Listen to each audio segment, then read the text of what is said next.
തൃശൂർ ശോഭ സിറ്റിയിൽ വാടക താമസക്കാരനായ സമേഷ് കുമാർ നടത്തിയ സാമ്പത്തിക തട്ടിപ്പ് സംബന്ധിച്ച വാർത്ത മെട്രോ പോസ്റ്റ് കഴിഞ്ഞ ദിവസം പുറത്തുവിട്ടിരുന്നു. ആ വാർത്തയ്ക്ക് വലിയൊരു ഇമ്പാക്ട് സംഭവിച്ചിരിക്കുന്ന വിവരം പ്രേക്ഷകരെ അറിയിക്കുകയാണ്. തട്ടിപ്പ് മാത്രം ജോലിയാക്കി സാധാരണക്കാരെ വിശ്വാസവഞ്ചനയിലൂടെ കബളിപ്പിച്ച് ആഡംബര ജീവിതം നയിക്കുന്ന വ്യക്തിയാണ് സമേഷ് കുമാർ എന്ന് വ്യക്തമാകുന്ന തെളിവുകൾ ഓരോന്നായി ഞങ്ങളെ തേടി വന്നുകൊണ്ടിരിക്കുന്നു. ആദ്യം ഞങ്ങൾ പുറത്തുവിട്ട ആ വാർത്തയുടെ പ്രസക്ത ഭാഗം കേൾക്കാം. സാമ്പത്തിക തട്ടിപ്പ് കേസിൽ തൃക്കാക്കര സ്വദേശി സുഹാസ് സോമനും തൃശൂർ ശോഭ സിറ്റിയിൽ താമസിക്കുന്ന സമേഷ് കുമാറും ബംഗളൂരു പോലീസിന്റെ നിരീക്ഷണത്തിൽ. ബംഗളൂരു പോലീസ് അറസ്റ്റ് ചെയ്യാനെത്തിയപ്പോൾ തന്ത്രപൂർവ്വം രക്ഷപ്പെട്ട് Samesh Kumar. Dhanalakshmi group of companies chairman Vipin Das കടങ്ങോട്ടിന്റെ പരാതിയിലാണ് ഇവർക്കെതിരെ ബംഗളൂരു പോലീസ് കേസ് രജിസ്റ്റർ ചെയ്തത്. ഈ വാർത്തയിൽ സൂചിപ്പിച്ച സമേഷ് കുമാറിനെ കുടുംബ സുഹൃത്തായി കണ്ടിരുന്ന ഒരു സ്ത്രീ ഞങ്ങൾ പുറത്തുവിട്ട വാർത്ത കണ്ടതിന് ശേഷം മനസ്സിൽ ഉറച്ച തീരുമാനമെടുത്തു. ഈ തട്ടിപ്പ് വീരൻ ഇനി കൂടുതൽ ആളുകളെ സാമ്പത്തികമായി കബളിപ്പിക്കരുത്. അതിന് തന്റെ തിക്തനുഭവം പൊതുസമൂഹത്തെ അറിയിക്കുക. ഈ വാർത്ത പുറത്തുവിട്ട ഏക മാധ്യമ സ്ഥാപനം എന്ന നിലയിൽ അവർ ഞങ്ങളുടെ ഓഫീസിലെത്തി ധൈര്യപൂർവ്വം കാര്യങ്ങൾ പറഞ്ഞു. മെട്രോ പോസ്റ്റ് ഓഫീസിൽ എത്തിയ ആ സ്ത്രീ അവരുടെ മനസ്സ് തുറന്നപ്പോൾ മനുഷ്യർ ഇങ്ങനെയും വിശ്വാസവഞ്ചന കാണിക്കുമോ എന്ന് അതിശയിച്ചു പോകും. ബിസിനസ്സിൽ സഹായിക്കാനാണെന്ന് പറഞ്ഞ് 3.5 ലക്ഷം വാങ്ങിയ സമേഷ് കുമാർ വീണ്ടും സഹായം അഭ്യർത്ഥിച്ചപ്പോൾ ആ സ്ത്രീ കുടുംബവുമായി ആലോചിച്ച ശേഷം പിന്മാറിയിരുന്നു. എന്നാൽ വീണ്ടും അവർ അഭ്യർത്ഥിച്ചു. കുടുംബാംഗങ്ങളെ പോലെ കണ്ടവരെ എങ്ങനെ അവഗണിക്കും എന്ന ചിന്തയിൽ ആ സ്ത്രീ ഭർത്താവിന്റെ അറിവോടെ സ്ഥലത്തിന്റെ ആധാരം അയ്യന്തോൾ കോപ്പറേറ്റീവ് സൊസൈറ്റിയിൽ വെച്ച് സമേഷ് കുമാറിന്റെ പേരിൽ 6 ലക്ഷം രൂപയുടെ ചെക്ക് കൈമാറി. പണം കൈമാറിയതിന് രേഖാമൂലമുള്ള ഏക തെളിവ് ഇതാണ്. സമേഷ് കുമാറിന്റെ സാമ്പത്തിക തട്ടിപ്പിന് ഇരയായ സ്ത്രീ മെട്രോ പോസ്റ്റ് പ്രതിനിധിയുമായി സംസാരിക്കുന്ന വീഡിയോ കാണാം. ഞങ്ങൾ പരാതിക്കാരിയുടെ പേര് വിവരങ്ങളോ മുഖമോ അവർ തന്നെ ആവശ്യപ്പെട്ടത് കാരണം ഇപ്പോൾ പുറത്തുവിടുന്നില്ല. സാമ്പത്തിക തട്ടിപ്പ് നടത്തുന്ന വലിയ സംഘമായി മാറിക്കഴിഞ്ഞ സമേഷ് കുമാറിനെ പോലുള്ളവർ എന്തും ചെയ്തു കളയുമെന്ന ഭയം ഈ സ്ത്രീക്കുണ്ട്. മെട്രോ സമേഷിനെ കുറിച്ചുള്ള ഒരു വാർത്ത ഞാൻ കണ്ടു. അതായത് ഇങ്ങനെ ചീറ്റിങ്ങിൻ്റെ ഒരു കേസ്. അപ്പോൾ എനിക്ക് തോന്നി, അപ്പോൾ ഞാൻ വേറൊരാളായിട്ട് കോണ്ടാക്ട് ചെയ്തു. അപ്പോൾ പറഞ്ഞു ഇങ്ങനെയാണ് അവർ മെട്രോ ആയിട്ട് കണക്ട് ചെയ്തതെന്ന് പറഞ്ഞപ്പോൾ ആ കണക്ഷൻ എനിക്ക് തന്നപ്പോൾ ഞാൻ വന്ന് പറഞ്ഞു അവർക്ക് പൈസ നമ്മൾ ഒരു ഹെൽപ്പ് ചെയ്തതാണ്. നമ്മൾ എന്തിന് അവർ ബിസിനസ്സിന് അവർ നമ്മളോട് ഒരു ഇൻവെസ്റ്റ്മെൻറ്റാണ് പറഞ്ഞത്. ആ ഇൻവെസ്റ്റ്മെൻറ്റിലേക്ക് ഒരു 3.5 ലക്ഷം രൂപ ഞാൻ കൊടുത്തിട്ടുണ്ട് വേറെ. അത് കഴിഞ്ഞ് പിന്നെ കൊടുക്കാമെന്ന് പറഞ്ഞപ്പോൾ എൻ്റെ മോളാണ് വിലക്കിയത്. വേണ്ട, അത് ഇനിയിപ്പോൾ പ്രശ്നമാവണ്ട, പൈസയുടെ കാര്യമല്ലേ എന്ന് പറഞ്ഞിട്ട്. അപ്പോൾ പറഞ്ഞു തരുന്നില്ല എന്നുള്ളത് വന്നപ്പോൾ പറഞ്ഞു ഞങ്ങൾക്ക് ഒരു ഹെൽപ്പായിട്ട് തന്നാൽ മതി, ഞങ്ങൾക്ക് ബിസിനസ് ചെയ്യാൻ ഞങ്ങൾക്കൊരു ഹെൽപ്പ്. ഞാൻ പറഞ്ഞു എൻ്റെ ലിക്വിഡ് ക്യാഷ് ഇല്ല. അപ്പോൾ പറഞ്ഞു വേണ്ട, ഞങ്ങൾക്ക് ആൻറ്റിയുടെ അങ്കിളിൻ്റെ സ്ഥലത്തുമ്മ ലോൺ. അപ്പോൾ അങ്കിൾ അങ്ങനെ ലോൺ എടുക്കാനൊന്നും സമ്മതിക്കുന്ന കൂട്ടത്തിലല്ല. അങ്കിളിനെ പറഞ്ഞ് ആൾ സമ്മതിപ്പിച്ച് ശരി. അവിടെ തന്നെ അയ്യന്തോൾ സൊസൈറ്റിയിൽ തന്നെയുള്ളൊരു കൃഷ്ണൻകുട്ടി എന്ന് പറഞ്ഞിട്ട് ഒരാളുണ്ടായിരുന്നു. ആളെ കണ്ട് ആൾ തന്നെ ലോണൊക്കെ ശരിയാക്കി. അങ്ങനെയാണ് നമ്മളൊരു ഹെൽപ്പ് എന്നുള്ള രീതിയിൽ ഞങ്ങൾ പോലെയല്ല ചെക്ക് മേടിച്ചത്, സമേഷിൻ്റെ പേരിലാണ് ചെക്ക് കൊടുത്തത്. ഞാൻ പലപ്പോഴും അവരെ വീട്ടിൽ പോയപ്പോൾ ഒരിക്കൽ അവർ അയ്യന്തോൾ താമസിക്കുമ്പോൾ ഞാൻ ചെന്നു. അത് കഴിഞ്ഞ് പിന്നെ ഞാൻ ചെല്ലുമ്പോൾ പറയുന്നത് അവർ ശോഭ സിറ്റിയിലേക്ക് മാറിയെന്ന്. ശോഭ സിറ്റിയിലേക്ക് അത്ര പെട്ടെന്നൊന്നും കയറി ചെല്ലാൻ പറ്റില്ല. എങ്കിലും എന്തോ എൻ്റെ ഒരു ഭാഗ്യം കൊണ്ടോ എന്തോ ഞാൻ പോയി ചെന്നപ്പോൾ ആരും ഉണ്ടായിരുന്നില്ല. അവൻ്റെ ഭാര്യയുടെ അമ്മ മാത്രമേ ഉണ്ടായിരുന്നുള്ളൂ. പക്ഷേ വളരെ നല്ല ആൻറ്റീന് കേട്ടോ. അപ്പോൾ ആൾ എന്നോട് കാര്യങ്ങൾ എന്താ ആൻറ്റി പോകുന്നത്. അപ്പോൾ ഞാൻ പറഞ്ഞു ഇങ്ങനെ. അപ്പോൾ എന്നോട് ചോദിച്ചു ആ പൈസ ഒന്നും ഇപ്പോൾ തന്നില്ലേ അവർ. ആൾക്കും അറിയാം പൈസ നമ്മൾക്ക് തരാനുണ്ടെന്ന്. അപ്പോൾ പറഞ്ഞു ഇല്ല, അത് എൻ്റെ കാര്യം പറയാൻ വന്നതാണ്. അവർ 2 ആൾ ഇവിടെ ഇല്ല, ഒരാൾ ജിമ്മിൽ പോയിരിക്കുകയാണ്, സമേഷ് പുറത്ത് പോയിരിക്കുകയെന്ന് പറഞ്ഞു. അങ്ങനെ ഞങ്ങൾ കുറേ നേരം ഇരുന്ന് വർത്താനം പറഞ്ഞാൽ മോളും ഉണ്ടായിരുന്നു. മോളും വന്ന് വർത്താനം പറഞ്ഞ് മോള് പറഞ്ഞു ഞാൻ റെസ്റ്റ് ചെയ്യണം ആൻറ്റി. അപ്പോൾ ശരി മോള് പോയി റെസ്റ്റ് ചെയ്തോന്നും പറഞ്ഞ് ഞങ്ങൾ അവിടെ ഇരുന്ന് വർത്താനം പറഞ്ഞ് പിന്നെ ഞങ്ങൾ ഇറങ്ങി പോരാനായിട്ട് ഞാൻ നിൽക്കുന്ന സമയത്ത് ലിഫ്റ്റ് തുറന്നപ്പോൾ സമേഷ് ആൻറ്റി എപ്പോഴാണ് വന്നത്. അപ്പോൾ ആര്യക്ക് ചായ വളരെ നല്ല രീതിയിൽ തന്നെ എന്നോട് സംസാരിച്ചത്. ഞാനും അങ്ങനെ തന്നെ. അപ്പോൾ സമേഷ് പറഞ്ഞു എനിക്ക് കുറച്ച് പൈസ കിട്ടാനുണ്ട് ആൻറ്റി, കുറേ ആൾക്കാർ തരാനുണ്ട്, തന്നാൽ ഞാൻ ആൻറ്റീനെ പറ്റിക്കില്ല, ആൻറ്റീൻ്റെ പൈസ ഞാൻ ഒത്തിരി പ്രശ്നത്തിലാണ്. അപ്പോൾ നമ്മളെന്താ വിശ്വസിക്കുക, നമുക്ക് കിട്ടും. നമ്മുടെ ആ ഒരു വിശ്വാസമാണ് അവർ തകർത്തത്.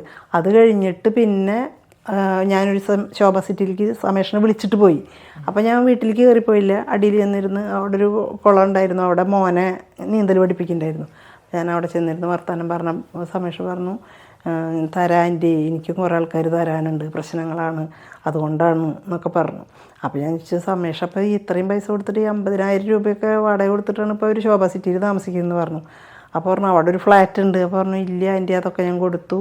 അങ്ങനെയൊക്കെ അവരെ പരാതികളൊക്കെ എന്നോട് പറഞ്ഞു. അതൊക്കെ കേട്ട് ഞാൻ ശരി ഇവർക്ക് കിട്ടുമ്പോൾ തരുമല്ലോ അങ്ങനെ പറഞ്ഞു. വീണ്ടും ഒരു ദിവസം ഞാൻ വിളിച്ചു ചോദിച്ചപ്പോഴാണ് പറഞ്ഞത് ഇങ്ങനെ മോളെ ഞാൻ തമിഴ്നാട്ടിൽ ചേർത്തി, പക്ഷേ ആ കുട്ടിക്ക് ഫീസ് അടയ്ക്കാൻ പോലും എൻ്റെ കയ്യിൽ പൈസ ഇല്ല, അതുകൊണ്ട് ഞാൻ മോളെ ഒരു പുറത്തൊരു ഹോസ്റ്റലിൽ നിർത്തിയിരിക്കുകയാണ്, അത് എനിക്ക് അത്രയും എൻ്റെ കയ്യിൽ പൈസ ഇല്ലാണ്ടെന്ന് പറഞ്ഞു. അപ്പോൾ അതിൻ്റെ 2 ദിവസം മുമ്പാണ് സമേഷിൻ്റെ ഭാര്യ ദുബായിക്ക് ടൂർ പോയത്. അപ്പോൾ ഞാൻ ചോദിച്ചു സജിത അപ്പോൾ എന്തിനാ ദുബായിക്ക് ടൂർ പോയിണ്ടല്ലോ, അപ്പോൾ അതിന് പൈസ വേണ്ടേ, അപ്പോൾ എന്തിനാ? അപ്പോൾ സമേഷ് എന്നോട് റൈസായിട്ട് സംസാരിച്ചു. പിന്നെ ആ ഫ്ലാറ്റിൽ തന്നെ വേറെയും കുറേ ആളുകളിൽ നിന്ന് ഒരു പൈസ വാങ്ങിയിട്ടുണ്ടായിരുന്നു. അപ്പോൾ ചിലർ ഒരു ചെറിയ റൂമറുണ്ടായിരുന്നു, വെറുതെ പൈസ കൊടുക്കണ്ട അങ്ങനെ പറഞ്ഞപ്പോൾ എന്നാൽ ശരി ഞങ്ങൾ ലോണൊക്കെ ശരിയായെങ്കിലും ഞങ്ങൾ പൈസ കൊടുക്കണില്ല എന്ന് പറഞ്ഞു. പൈസ ഞങ്ങൾ ഇനി തരുന്നില്ല എന്നുള്ള രീതിയിൽ പറഞ്ഞു ആൻറ്റി ഞങ്ങളൊന്ന് ഹെൽപ്പ് ചെയ്യേ, അതായത് ഞങ്ങളൊന്ന് രക്ഷപ്പെട്ടോട്ടെ. അപ്പോൾ ഞാൻ പ്രത്യേകം പറഞ്ഞു ഇത് അങ്ങനെ നമ്മളൊരു പ്രോപ്പർട്ടിമേ ലോണാണ് തരുന്നത്, അതും സൊസൈറ്റിയിൽ നിന്നാണ്, പ്രശ്നങ്ങളുണ്ടാവും. അപ്പോൾ പറഞ്ഞു ആൻറ്റി ഒന്നും പേടിക്കേണ്ട, ആൻറ്റിക്ക് ഞാൻ തരുന്ന പൈസ കൊണ്ടുപോയിട്ട് ആൻറ്റി ഒന്ന് അക്കൗണ്ടിൽ ഇട്ട് തന്നാൽ മതി, അപ്പോൾ അങ്ങനെ ചെയ്താൽ മതി എന്നൊക്കെ പറഞ്ഞിട്ടാണ് നമ്മളെ വിശ്വസിപ്പിച്ചിട്ട് നമ്മൾ കൊടുത്തത്. എനിക്ക് പൈസയുടെ ആവശ്യം വന്നപ്പോൾ എനിക്ക് 5 ലക്ഷം രൂപ ലോൺ എടുക്കേണ്ട സമയമായപ്പോൾ ഞാൻ പറഞ്ഞു എനിക്ക് ഈ പ്രോപ്പർട്ടിയിൽ നിന്ന് എൻ്റെ ലോൺ ക്ലോസ് ചെയ്ത് എനിക്ക് തരണം, എനിക്ക് ലോൺ എടുക്കണം എന്ന് പറഞ്ഞു. അപ്പോൾ അവർ പറഞ്ഞു ഇപ്പോൾ ഒരു രക്ഷയില്ല ചെയ്യാൻ. അപ്പം എനിക്കിത് കിട്ടിയേ മതിയാവും, എന്താ വെച്ചാൽ എനിക്ക് അത്ര ഞാനൊരു പ്രോപ്പർട്ടി നമ്മൾ കരാർ എഴുതിയിട്ട് ആ ഡേറ്റിന് നമ്മളത് ചെയ്തില്ലെങ്കിൽ നമുക്കത് നഷ്ടപ്പെടും, അതുകൊണ്ട് ഞങ്ങൾക്കത് മേടിക്കണം, എനിക്ക് കിട്ടിയേ പറ്റുമോ, അത് പ്രോപ്പർട്ടി എന്ന് ഞാൻ പറഞ്ഞില്ലെങ്കിലും എനിക്ക് പൈസ വേണം 5 ലക്ഷം രൂപ എന്ന് പറഞ്ഞു. അപ്പോൾ പറഞ്ഞു എന്നോട് ബുദ്ധിമുട്ടാണെന്നൊക്കെ പറഞ്ഞപ്പോൾ ഞാൻ പറഞ്ഞു എന്ത് ചെയ്തിട്ടായാലും, അപ്പോൾ പറഞ്ഞു ഞാൻ എന്നാൽ ഇതുവരെയുള്ള പലിശ അടച്ച് തരാമെന്ന് പറഞ്ഞു. അപ്പോൾ ബാങ്കിനോട് ചോദിച്ചപ്പോൾ അവർ പറഞ്ഞു പലിശ അടച്ച് ക്ലിയർ ചെയ്താൽ അവർ അതുമ്മ തന്നെ നിങ്ങൾക്കുള്ള എമൗണ്ട് എടുക്കാമെന്ന് പറഞ്ഞു. അപ്പോൾ അങ്ങനെ 2,37,000 രൂപ അടയ്ക്കേണ്ടത്. അപ്പോൾ അവൻ പറഞ്ഞു എൻ്റെ 2 ലക്ഷം രൂപ ഞാൻ തരാം, 37,000 രൂപ ആൻറ്റി അടയ്ക്കണം എന്ന് പറഞ്ഞു. അപ്പോൾ നമ്മുടെ ആവശ്യമല്ലേ, അപ്പോൾ ഞാൻ പറഞ്ഞു ശരി ഞാൻ 37,000 അപ്പോൾ പിന്നെ തരാമെന്ന് പറഞ്ഞു. 37,000 ആ 37,000 പിന്നെ തന്നിട്ടില്ല. ഞാൻ ബാങ്കിൽ നിന്ന് ഒരിക്കൽ ഞങ്ങളുടെ എമൗണ്ട് അടയ്ക്കാൻ ചെന്നപ്പോൾ ഞങ്ങളോട് പറഞ്ഞു, അപ്പോൾ ബാങ്കിൽ പരിചയമുള്ളൊരു കുട്ടി ഉണ്ടായിരുന്നു. അപ്പോൾ എന്നോട് ചോദിച്ചു ചേച്ചി ഇവർ സമേഷ് അവരെ ലോണൊക്കെ അടയ്ക്കുന്നുണ്ട്, അതായത് അവരെ പ്രോപ്പർട്ടിമേ വേറെ ലോൺ എടുത്തിട്ടുണ്ട്, അതൊക്കെ അടയ്ക്കുന്നുണ്ട്, ചേച്ചിയുടെ ലോൺ അടയ്ക്കണില്ല, അതുകൊണ്ട് ചേച്ചി ഇപ്പോൾ ഇതുമ്മ അടച്ചു കഴിഞ്ഞാൽ അവരായിരിക്കും കൂടിയുള്ളതായിട്ട് പോവും, ആകെ കലങ്ങി കുറയും. അപ്പോൾ അതുകൊണ്ട് നിങ്ങളൊരു കാര്യം ചെയ്യും, ചേച്ചി അത് ഒരുമിച്ച് സെറ്റിൽ ചെയ്തിട്ട് നിങ്ങളുടെ ഇൻട്രസ്റ്റും പൈസയും നിങ്ങൾ അടച്ചോ, ഇൻട്രസ്റ്റ് പൈസ അവരെ നിന്ന് വാങ്ങിക്കോ, അങ്ങനെ ചെയ്യുന്നതായിരിക്കും നല്ലതെന്ന് പറഞ്ഞു. അപ്പോൾ അത്രയും ക്യാഷ് ഒരുമിച്ച് അടയ്ക്കാമെന്ന് വെച്ചാൽ ഈ 5 ലക്ഷവും എൻ്റെ പലിശയും അടയ്ക്കണ്ടേ ഞാൻ, പിന്നെ ഇവരത് അടച്ചിട്ട് അതുവരെ അത്രയും മുമ്പ് എടുത്തതിൻ്റെ പലിശ കൂടുതലാണല്ലോ, അപ്പോൾ അതും അടയ്ക്കണ്ടേ. അപ്പോൾ അതിനുള്ള ക്യാഷ് എൻ്റെ കയ്യിൽ ഉണ്ടായിരുന്നില്ല. അപ്പോൾ ഞാൻ പറഞ്ഞു ശരി എൻ്റെ റിട്ടയർമെൻറ്റ് വരുമ്പോൾ എനിക്കൊരു ബെനിഫിറ്റ് ഉണ്ടാവുമല്ലോ, അങ്ങനെ അത് ഞാൻ കമ്മ്യൂട്ട് ചെയ്ത പൈസന് എൻ്റെ ശമ്പളം ഞങ്ങളുടെ 12 കൊല്ലത്തെ പെൻഷൻ കമ്മ്യൂട്ട് ചെയ്ത പൈസന് ഞാൻ കൊണ്ടുപോയിട്ട് അവിടെ അടച്ചിട്ട് നമ്മൾ ആധാരം അപ്പോഴേക്കും ജപ്തിയുടെ ഒരു അവസരം പോലെയായി തുടങ്ങിയവർ. നൽകിയ പണം തിരികെ ചോദിക്കുമ്പോൾ സമേഷ് കുമാർ ഓരോ ഒഴിവ് കഴിവുകൾ പറയുക പതിവായിരുന്നു. ഫോണിൽ ബന്ധപ്പെടുമ്പോൾ പ്രയാസങ്ങൾ പറയുകയായിരുന്നു സമേഷ് കുമാറിന്റെ തന്ത്രം. പിന്നീടത് പരിഹാസത്തിലേക്കും പുച്ഛത്തിലേക്കും എല്ലാം കടന്നു. അത്തരത്തിലൊരു ഫോൺ സംഭാഷണം ഞങ്ങൾ പുറത്തുവിടുന്നു. ഞാൻ പറഞ്ഞെന്ന് വെച്ചാല് എനിക്കന്ന് ഈ കിട്ടിയ പൈസ എന്റെ എന്താ പറയാ ലോൺ എടുത്ത പൈസ എന്നോട് ലോൺ എടുത്ത പൈസ ചെക്ക് ഞാൻ സമേഷന് അയ്യന്നോട് കോപ്പറേറ്റീവ് ബാങ്കിന് ചെക്ക് മാറിക്കൊണ്ടത്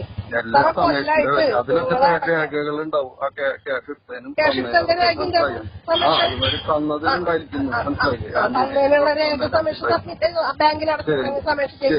ഞാനാണ് ആ ബാങ്കിൽ അടച്ചിട്ടുള്ള രേഖ എന്റെ കയ്യിലുണ്ട്. ആ ബാങ്കില് ആ കടം അടച്ചു വീട്ടേണ്ട രേഖ എന്റെ കയ്യിലുണ്ട്. എനിക്ക് ഞാൻ 2018 ആ പൈസ അടച്ചു വീട്ടിയതിന്റെ രേഖ എന്റെ കയ്യിലുണ്ട്. അപ്പൊ എനിക്ക് ഇത്രയും കൊല്ലായിട്ട് 6 ലക്ഷം രൂപ മേടിച്ചിട്ട് കോപ്പറേറ്റീവ് ബാങ്കിൽ എത്ര രൂപ പലിശ അടച്ചു ഞാൻ? 6 ലക്ഷം എന്നല്ല, അത് കഴിഞ്ഞിട്ട് ആന്റി 8 ലക്ഷം 10 ലക്ഷം ലോൺ അതിന്റെ പൈസ അതൊക്കെ സെപ്പറേറ്റ് ചെയ്തിട്ട് ഞാൻ 5 ലക്ഷം ഞാൻ 5 ലക്ഷം എടുത്തത്. ആന്റി ആ രേഖകൾ വെച്ചിട്ട് എന്താ ചെയ്യാൻ? ആ രേഖകളല്ല എന്താ ചെയ്യില്ല. എനിക്ക് പൈസ കിട്ടിയേ പറ്റും സമേഷ. എന്താ കാരണം വെച്ചാല് എനിക്ക് ഞാൻ ഇത്രയും നാളും വിചാരിച്ചു നിങ്ങൾ എന്താ പറയാറ് വിളിക്കുമ്പോൾ ആന്റിനെ ഞാൻ പറ്റില്ല കേട്ടാ, ഞങ്ങളുടെ ഇപ്പോഴത്തെ വിഷമം കാരണമാണ്. ഈ വക കാര്യങ്ങളൊന്നും ആന്റി സംസാരിക്കാണ്ട് പറഞ്ഞോണ്ടിരിക്കുക. ആന്റിക്ക് ആ 3 ലക്ഷം തരുമ്പോ ക്ലോസ് ചെയ്ത് ബാലൻസ് പൈസ ക്ലോസ് ചെയ്ത് അവസാനിപ്പിച്ചിട്ടുള്ള നമ്മള് പറഞ്ഞിട്ടുള്ളതാണ്. നമ്മള് 6 ലക്ഷത്തിന്റെ ബാലൻസിലേക്ക് 6 ലക്ഷം ഞാൻ മേടിച്ച പൈസ ഒന്നല്ല, അത് വേറെ എന്റെ അക്കൗണ്ടിൽ വന്നിട്ടില്ല. നമ്മളായിട്ട് ഒരു കാര്യം ചെയ്തിട്ട് അതിന്റെ കാര്യങ്ങൾ സമേഷ് 3 ലക്ഷം രൂപ തരുമ്പോ അതിന്റെ ഞാൻ ബാങ്കിലടുത്ത പൈസ ഞാൻ ആരോടെ ചെന്ന് ചോദിക്കുക? പലിശ. ഹലോ ആന്റി എന്താ പറയും? അതാ ഞാൻ പറഞ്ഞത്. ഞാൻ ആരോട് ചെന്ന് ചോദിക്കും പലിശ? ഞാനെന്ന് വെച്ചിട്ട് സമേഷ് ഫ്ലാറ്റിലുണ്ടെങ്കിൽ ഞാൻ ഫ്ലാറ്റിൽ വരാം. എനിക്ക് എവിടെയാ വെച്ചാൽ നമുക്ക് നേരിട്ട് സംസാരിക്കാം. എനിക്കിനി കാത്തിരിക്കാൻ വയ്യ. എന്താ വെച്ചാൽ എനിക്ക് എന്റെ കാറ് വീട്ടിൽ കിടന്നുള്ള കാറ് പോലും എടുത്തുകൊണ്ടുപോകും. മനസ്സിലായ? അത്രയും കഷ്ടത്തിലാണ് ഞാൻ ജീവിക്കുന്നത്. നിങ്ങൾക്കൊക്കെ ദിവസത്തോടെ പൈസ വന്നിട്ട് ഞാൻ ഇന്ന് കഷ്ടപ്പെടുക നിങ്ങളെ വിശ്വസിച്ച് ചെയ്തിട്ട്. സമേഷ് അന്നത്തെ സ്ഥിതിയാണോ നിങ്ങൾ ആലോചിച്ചോക്ക്. അപ്പൊ അപ്പിനെങ്കിലും ആലോചിക്കുക. അതെ നമ്മള് ചെയ്യുന്ന നമ്മുടെ ഒരു പ്രവർത്തി ചെയ്യുമ്പോഴേ സമേഷ് എങ്ങനെ പറഞ്ഞ് വിശ്വസിപ്പിക്കാനേ പറ്റുള്ളൂ. പക്ഷെ ഉണ്ടല്ലോ അതിന് മുകളിൽ ഒരു ദൈവം എന്ന് പറഞ്ഞ അതാ ഞാൻ പറഞ്ഞു. അതും ചിന്തിക്കണ്ടേ? അപ്പൊ അത് ചിന്തിക്കുന്ന എനിക്ക് ഞാൻ പറയുന്ന ദൈവത്തിന്റെ കാര്യത്തിൽ പറയുമ്പോ ആന്റി പറയുമ്പോ എന്റെ വലിയ സംഭവമാണ്. അപ്പൊ ഒരാളാണെങ്കിൽ എനിക്ക് ദൈവം തരാൻ പാടില്ലല്ലോ, ആന്റിക്ക് ഇങ്ങനെ കഷ്ടപ്പാട് തരാൻ പാടില്ലല്ലോ, അങ്ങനെ പറയല്ല. അതൊന്നും പറയല്ല. ശാപങ്ങളും കാര്യങ്ങളൊക്കെ ദൈവം തരട്ടെ, അതിനെ ഏറ്റെടുക്കാൻ തയ്യാറാണ്. അതൊക്കെ എല്ലാവർക്കും അറിയാം. ഇനിയിപ്പോ ജീവിക്കുന്നുണ്ട് അടുത്ത കാലത്തും. ഇനിയിപ്പോ 5 കൊല്ലം കഴിയുമ്പോൾ ആർക്കൊക്കെ ശാപം കിട്ടണമെന്നും ആർക്കൊക്കെ പറ്റിച്ചെന്നൊക്കെ അറിയാം. ഞാനിവിടെ പൈസ കിട്ടാണ്ട് എന്റെ കൊടുത്ത പൈസ കിട്ടണം. ഞാൻ കിട്ടിങ്ങ ആന്റിക്ക് ഫെയർ ഒരു ഫ്രണ്ട്ഷിപ്പ് എന്നുള്ള രീതിയിൽ ഞാൻ തരാം. എന്റെ കയ്യില് ലോൺ അടയ്ക്കാൻ പോലും പൈസ ഇല്ലാണ്ടപ്പോ നടക്കുന്നത് അത് ഒരു സത്യമായ സംഭവമാണ്. ഇനി അതിന്റെ പുറത്ത് ഉള്ള സമയത്ത് ഞാൻ എല്ലാവർക്കും കൊടുക്കണല്ലോ. അന്ന് എന്റെ പൈസ അപ്പൊ ഞാൻ ആന്റി അങ്ങനെ പറയില്ല. ആന്റി ആ ഹൈ ലൈഫിൽ നടക്കുന്ന സമയത്ത് ആന്റി ഈ കഥകളൊക്കെ പറഞ്ഞില്ലേ 24 മണിക്കൂറും എന്റെ കൂടെ നടക്കുമ്പോഴും ടൂറ് നടക്കുമ്പോഴും എല്ലാ കാര്യങ്ങളും ഒരു ഫാമിലിയിലെ മുന്നിൽ കൊണ്ടുനടന്നിട്ടുള്ള ഒരുപാട് അപ്പൊ അങ്ങനെ ആന്റീനെ പറ്റിക്കാൻ നമ്മൾ രണ്ടുപേരും ഒരു ഫാമിലി എന്ന് പറഞ്ഞിട്ട് ആ കാശ് എന്റെ സ്ഥലം പോയി, എന്റെ കാശും പോയി, ആന്റിയുടെ കൂടെ പോയപ്പോ ആന്റിയുടെ കാശ് പോയപ്പോ അതിന്റെ ഉത്തരവാദിത്തം ഏറ്റെടുത്തിട്ട് ഞാനൊരു ഫാമിലി ഫ്രണ്ട് എന്നുള്ള നിലയ്ക്ക് ഞാനത് തന്നു തീർത്തു. അതാണ് 6 ലക്ഷത്തിന്റെ കണക്കിലേക്ക് ബാലൻസ് 3 ലക്ഷം തന്നു തീർച്ചയായും. എന്താണെന്ന് വെച്ചാൽ 6 മണിക്കൂറായി എന്റെ ഫോണിന്റെ ചാർജ് കഴിയാറായി. കുടുംബ സുഹൃത്തായി നടിച്ച സമീഷ് കുമാർ ആ സ്ത്രീയുടെ മകളുടെ വിവാഹം അടുത്തപ്പോൾ പോലും കൈപ്പറ്റിയ പണം തിരികെ നൽകാൻ തയ്യാറായിരുന്നില്ല. 12 വർഷത്തെ പെൻഷൻ കമ്മ്യൂട്ട് ചെയ്ത് ലഭിച്ച പണം ഉൾപ്പെടെ നൽകി ആ സ്ത്രീ ജപ്തി ഭീഷണിയിൽ നിന്ന് താൽക്കാലികമായി രക്ഷ നേടി. പക്ഷേ വീണ്ടും അതേ പ്രോപ്പർട്ടിയിന്മേൽ അവർ ലോൺ എടുത്തു. കാരണം സമീഷ് കുമാർ ചെയ്ത ക്രൂരത ആ സ്ത്രീയെയും കുടുംബത്തെയും മറ്റ് സാമ്പത്തിക ബാധ്യതകളിലേക്ക് തള്ളിവിട്ടിരിക്കുകയാണ്. ബംഗളൂരു പോലീസ് അന്വേഷിക്കുന്ന സമീഷ് കുമാർ പ്രതിയായ സാമ്പത്തിക തട്ടിപ്പ് വാർത്ത റിപ്പോർട്ട് ചെയ്തതിന് ശേഷം നിരവധി പരാതികളാണ് മെട്രോ പോസ്റ്റ് മീഡിയ ടീമിന് മുന്നിലേക്ക് വന്നുകൊണ്ടിരിക്കുന്നത്. ഇത്തരത്തിൽ സാമ്പത്തിക തട്ടിപ്പിന് ഇരയായവർക്ക് മെട്രോ പോസ്റ്റ് വാട്സപ്പ് നമ്പറായ 8848238992 വിവരങ്ങൾ പങ്കുവയ്ക്കാം.